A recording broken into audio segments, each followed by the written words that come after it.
민수기 26장 38절부터 51절 말씀 마음을 집중하시고 함께 읽어보십니다. 베냐민 자손의 종족들은 이러하니 벨리에게서 난 벨라 종족과 아스벨에게서 난 아스벨 종족과 하이람에게서 난 하이람 종족과 스부밤에게서 난 스부밤 종족과 후밤에게서 난 후밤 종족이며 벨라의 아들들은 아르과 나아만이라 아르에게서 아르 종족과 나아만에게서 나아만 종족이 났으니 이는 그들의 종족을 따른 베냐민 자손이라 계수된 자가 45,600명이었더라. 단자손의 종족들은 이러하니라. 수함에게서 수함 종족이 났으니 이는 그들의 종족을 따른 단 종족들이라. 수함 모든 종족에 계수된 자가 64,400명이었더라. 아셀 자손의 종족들은 이러하니 임나에게서 난 임나 종족과 이스위에게서 난 이스위 종족과 브리아에게서 난 브리아 종족이며 브리아의 자손 중 헤벨에게서 난 헤벨 종족과 말기엘에게서 난 말기엘 종족이며 아셀의 딸의 이름은 세라라. 이는 아셀 자손의 종족들이니 계수된 자가 53,400명이었더라. 납달리 자손은 그들의 종족대로 이러하니 아셀에게서 난 아셀 종족과 구니에게서 난 구니 종족과 예셀에게서 난 예셀 종족과 살렘에게서 난 살렘 종족이라. 이는 그들의 종족을 따른 납달리 종족들이니 계수된 자가 45,400명이었더라. 이스라엘 자손의 계수된 자가 60만 1,730명이었더라. 아멘. 민수기 26장에 이스라엘의 12지파 그리고 또 레위 지파, 제가 이제 12지파와 레위 지파를 구분하는 까닭은 원래 레위 지파가 원래 레위는 그 야곱의 12아들에 속하지만은 그러나 하나님의 성직, 그 성막과 관련된 또 하나님의 그 제사와 관련된 것만 전담하는 레위 지파를 12지파에서는 구분해 놓았고, 그러나 12지파에서 모자란 한 지파를 대신해서는 요셉의 두 아들 중에 한 아들을 거기에다가 끼워 넣음으로써 12지파는 그대로 유지되면서 플러스 구별된 한 지파 레위 지파까지 하면 전체로는 13지파가 되는 거예요. 그래서 12지파 플러스 레위 지파의 인구를 계수한 그것도 2차 인구조사에 관한 내용이 여기 민수기 26장에 관한 내용입니다. 오늘 읽은 말씀 처음 그 베냐민 자손에 대해서 나오죠. 근데 이제 베냐민은 야곱의 12아들 중에서 막둥이에요. 12번째 아들이죠. 그러니까 이제 우리도 자녀를 키워보면 느끼는 그 마음이 있잖아요. 인지상정이니까 막내에 대한 그 부모들의 태도, 얼마나 귀여움을 많이 받겠어요. 막내이기 때문에. 그렇지만은 원래 베냐민이라는 이름은 그 엄마 라헬이 그 먼저 요셉을 낳고 둘째 베냐민을 낳다가 난산 가운데 이제 죽게 되잖아요. 그러니까 죽기 전에 그 난산 가운데 얻은 아들이라고 이름을 베노니라고 처음에 이름을 지었어요. 베노니라 하는 이름은 그 이름이 좋은 이름이 아니에요. 베노니라는 것은 슬픔의 아들이라는 뜻이에요. 슬픔의 아들. 그래서 그 아버지 야곱이 이름을 바꿔주는 이름이 베냐민이에요.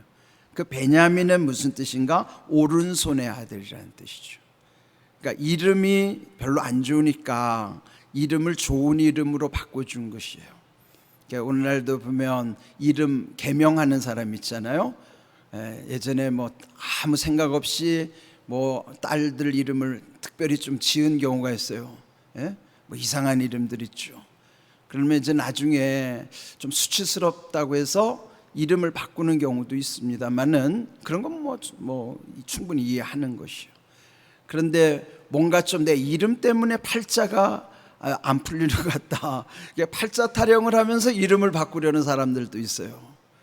뭐 의도는 뭐 이해하겠지만 그게 과연 의미가 있는가 하는 거예요. 그러니까 베노니에서 베냐민으로 바꿔준 것은 그 아버지로서는 그래도 좋은 의미를 부여하기 위해서 이름을 바꿔준 거예요. 그래서 이제 뭐 여러분이 이름 바꾸는 것이 뭐 그렇게 흠잡을 일은 아니지만은 어떤 의미를 가지고 또 어떤 믿음을 가지고 또 뭐 믿음을 담아서 이름을 짓는 경우도 요즘은 있어요. 뭐 충분히 좋은 일이에요. 그러나 이름보다 더 중요한 것은 사실 내가 기도의 사람이어야만 하는 것입니다. 우리 한번 역대상 4장 10절 말씀을 한번 같이 읽어볼까요? 읽습니다.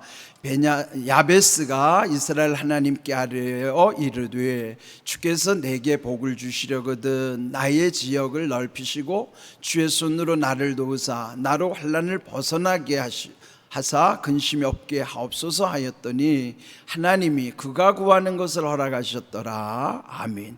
여러분 잘 아시는 야베스라는 사람의 기도입니다. 네, 야베스라는 이름이 좋은 이름이 아니에요. 여기 이제 역대상 4장 9절 그 앞에 보면은 야베스는 그의 형제들보다 존귀한 자가 되었는데, 그런데 처음에는 그 어머니가 그 아이로 인하여 너무 힘들어서 그 이름을 왜 야베스라고 졌는가? 고통 중에 얻은 아들이라서 야베스란 뜻은 고통이란 뜻이에요. 그러니까 야베스 할 때마다 고통이라는 의미를 부여하는 것이죠. 좋은 이름이 아니에요. 예? 그런데 이 야베스는 기도의 사람이었다 하는 것이죠. 여기 이스라엘 하나님께 기도하기를 하나님 내게 복을 주시려면 내 지경을 넓혀 주시옵소서. 옛날 성경은 지경을 넓혀 달라는 번역을 했죠. 또 하나님의 손으로 나를 도와주시옵소서, 환난을 벗어나게 하여 주시옵소서, 근심이 없게 하여 주시옵소서. 이게 야베스의 기도예요. 근데 이 별로 좋지 않은 이름으로 태어났어도 그가 형제들보다 존귀한 자가 된 비결은 기도의 사람이었기 때문이라 하는 거예요. 그래서 하나님이 그 야베스, 고통이라는 의미를 가진 별로 좋지 않은 이름으로 하나님께 기도했었지만 하나님은 그의 기도를 허락하셨다 하는 거예요. 이게 중요한 거예요. 이름이 팔자를 바꾸는 게 아니에요. 예? 이름보다 더 중요한 것은, 명당을 찾는 것보다 더 중요한 것은 내가 기도의 사람이 되는 거예요. 하나님은 기도의 사람의 기도를 들으시고 복을 주시는 것이지 내 이름을 좋게 했다고 해서 내 운명 바뀌는 거 아니에요. 예? 여러분이 뭐 이게 뭐 모양을 갖춘다고 해서 변화가 생기지 않아요. 본질이 달라져야 되는 거예요. 그러면은 하나님 앞에서 내가 복 있는 사람이 되는 것이 중요한 것이죠. 그 중요한 이유 중에 하나는 내가 먼저 하나님께 기도의 사람이 되어야 하는 것이요. 오늘 우리 부른 찬송가에도 보면은 217장 하나님이 내게 원하시는 게 뭐예요? 마음을 원하시는 거예요. 사실 마음만 드리면 다 드리는 거예요. 마음속에 다 있기 때문에 내 진심을 드리면 내 모든 걸 다 드리는 거예요. 마음 안에 뭐가 빠지는 게 뭐가 있겠어요? 진심이 아닐 때 거기에 가짜 마음에 우리의 모든 것이 분리될 뿐이지 진심 속에는요 사실은 내 전부가 거기 있는 거예요. 하나님께 내 마음을 드린다는 건 내 전부를 드린다는 거죠. 예? 그러면 내가 먼저 진심의 사람, 이 본질이 하나님 앞에 꾸며지지 않아야 됩니다. 그대로의 나의 본심, 본질, 진실, 진심이 하나님이 받으실 때에 그래야 내 삶이 주님과 하나가 되는 것이에요. 그래서 여러분 이름보다 더 중요한 것은 기도하는 것이라는 거예요. 그래 우리나라 문화가 이게 유교 문화라 보면은요 이름 지을 때 보면 꼭 사주를 놓고 짓는다고요. 그거 좋은 거 아닙니다. 사주를 놓고 짓는다는 건 하나님의 뜻이 아니라는 거예요. 그게 우리가 이름을 지을 때 제일 중요한 거는 말씀 속에서 이름을 하나님이 기뻐하시는 뜻을 담는 게 중요한 것이지. 그래서 저도 예전에 이름들을 많이 지어줬어요. 아이들 낳으면은 목사님 이렇게 좀 이름 좀 지어주세요 하면 그거 이름 짓는 거 보통 문제 아닙니다. 몇 날을 기도하면서 말씀의 묵상 가운데서 이름을 짓는 거예요. 예? 그런데도 보면 이름 짓는 데 가서는 아주 복채들을 많이 내고 뭐 이름 지어오는데 그거 좋은 거 아닙니다. 정말로 중요한 거는 하나님이 기뻐하시는 의미 속에 내가 그 의미의 고백으로 살아가는 게 복을 받는 것이지. 그래서 오늘 이 베노니가 베냐민으로 바뀌어진 것은 아버지의 믿음을 담은 것이기도 하지만, 야베스는 자기 운명으로서는 복받을 이유가 없어도 기도의 사람이었기 때문에 운명이 바뀌었다는 것이에요. 이런 걸 기억하시고요, 여러분 먼저 하나님이 기뻐하시는 마음과 믿음 속에서 우리의 삶이 온전해진다는 것을 늘 기억하시기를 바랍니다. 근데 여기 베냐민 자손도 보면요, 41절에 그 전체 계수된 인원이 45,600명이었다고 그랬어요. 근데 1차 조사 때 보면은 1장에서 처음에 그 인원은 35,400명이었는데 이 38년이 지난 여기 2차 조사 때는요 무려 1,200명이 증가한 거예요. 예? 1,200명. 그러니까 대폭 증가했다고 볼 수 있죠. 이 베냐민 그 후손들 중에서 유명한 사람들이 꽤 있어요. 이스라엘의 이제 그 초대 왕 사울 왕도 이 베냐민 지파일 뿐만 아니라 초대 교회의 바울 사도도 이 베냐민 지파 사람이죠. 또 여러분 잘 아는 에스더서의 모르드게도요 이 베냐민 출신입니다. 이렇게 하나님이 이 베냐민 지파를 또 귀하게 세우셨음을 우리는 성경을 통해서도 또 알게 되는 것입니다. 자, 두 번째로 42절 보면은 단 자손에 대한 이름이 나와요. 이게 단이라고 하면 이 성경에서 보면은 이스라엘 지명을 말할 때 저 북쪽 단에서부터 남쪽 부엘세바까지라는 표현을 늘 써요. 그러니까 우리나라 보면은 저 북쪽에서 백두에서부터 한라까지, 저 제주도까지 이렇게 우리 국토의 맨 북쪽부터 맨 남쪽을 일컫는 것처럼 이스라엘도 맨 북쪽 끝을 단으로부터 맨 남쪽 부엘세바까지 이렇게 칭하는 거예요. 그런데 왜 이들이 저 북쪽 단에 있는가? 변방에 있다고 하는 것이 그들은 되게 용감하고 또 뭔가 그 변방을 지키는 능력이 탁월하기 때문에 그들이 맨 위에서 그 지파를 이루고 살아가는 거예요. 그런데 이들이 행진할 때도 마찬가지예요. 행진할 때도 보면 이제 진을 머무를 때도 이 동쪽의 세 지파, 또 남쪽의 세 지파, 서쪽의 세 지파, 저 북쪽의 세 지파들이 이렇게, 그래서 이 사방 세 지파씩이니까 12지파가 포진을 하는 거예요, 이렇게. 그런데 행진할 때도 보면 이 순서대로 가요. 이 동쪽에 있는 지파들이 먼저 가고, 그 다음 남쪽, 서쪽, 그 다음 맨 끝에 저 북쪽에 머물러 있던 지파들이 쭉 마지막 행진을 하는데, 그 맨 뒤에서도 첫 번째 서는 지파가 단지파라고요. 그러니까 단지파가 어떤 위용을 갖춘가를 이제 여기서 보게 되는 거예요. 그런 늘 변방에서 변방을 지키는 용감한 그런 지파였다 하는 것이죠.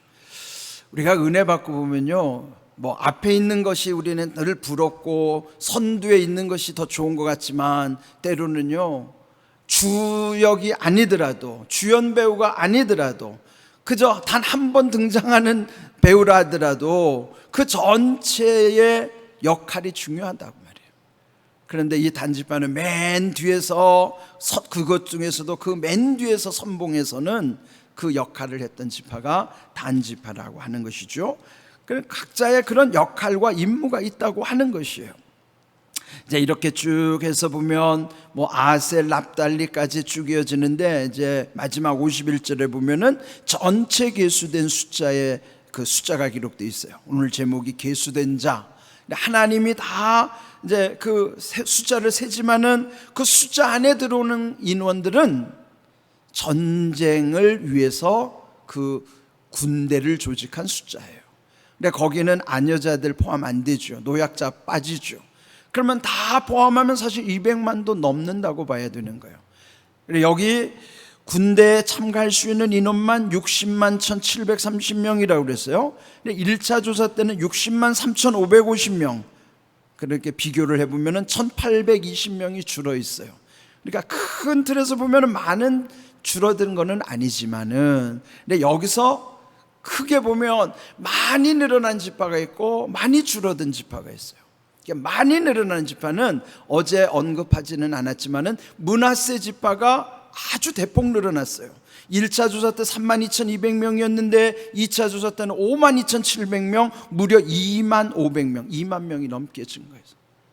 그런데 대폭 감소한 지파는 말씀드린 것처럼 음행에 가담했던 그 시므온 지파, 1차 조사 때 59,300명이었는데 2차 조사 때 22,200명, 무려 37,100명이 줄어들었어요. 그러니까 대폭 늘어난 지파, 대폭 줄어든 지파의 그 비결을 잘 살펴야 돼요. 그럴 때 여기에 보면요, 이 하나님의 은혜 안에서 우리들이 이렇게 하나님이 은혜 주시면 잘 되는 역사가 있고, 은혜로부터 멀어지면서부터는 안 될 수밖에 없는 이유가 있다는 것도 우리가 기억해야 되는 것입니다. 그래, 또 하나 중요한 거는요, 또 전체를 놓고 볼 때 아까도 말했지만 각각의 사방에 세 지파씩 진영을 이루고 이동을 했는데, 이 맨 앞에 섰던 동쪽에 머무르고 제일 먼저 진행했던 지파는 유다 지파예요.